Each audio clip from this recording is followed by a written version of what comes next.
On ne risque pas d'oublier de sitôt la génération 1992-1993 des 19 ans de l'Estac. En quelques tours de Coupe Gambardella, les Troyens ont totalement dépoussiéré une compétition où les Aubois ne brillaient plus depuis très longtemps.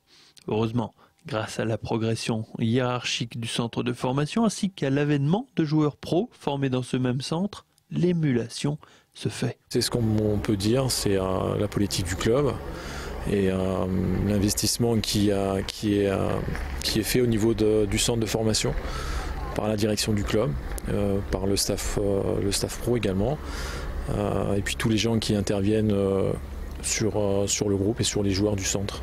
Le parcours de cette année est irréprochable avec notamment une victoire contre Sochaux, finaliste l'an dernier, Valenciennes dont le club est en Ligue 1 ou alors contre Montpellier, référence de la formation française dans le domaine. Sur la coupe tout est possible et puis on a un groupe qui est très réceptif, qui vit bien et qui se fait un challenge de cette Gambardella. Donc on est heureux, on est vraiment ravis de ce qui nous arrive. Et puis on va préparer le prochain match. C'est un nouvel écueil qui attend les U19 le 1er mai prochain à Mérignac, puisqu'en demi-finale, les joueurs d'Emmanuel Bochet affronteront les Verts de Saint-Étienne pour une place en finale.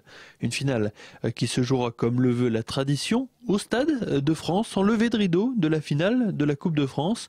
Et même s'ils ne l'évoquent pas, elle demeure dans toutes les têtes des joueurs troyens.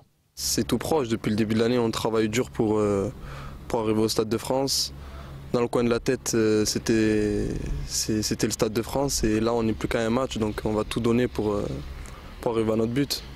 En 1996, Troyes avait atteint les quarts de finale de la compétition, ce qui constituait jusqu'à maintenant le dernier exploit d'une équipe auboise à ce niveau. Depuis 1956, en fait, date de la victoire historique de Marcel Artéleza et ses coéquipiers.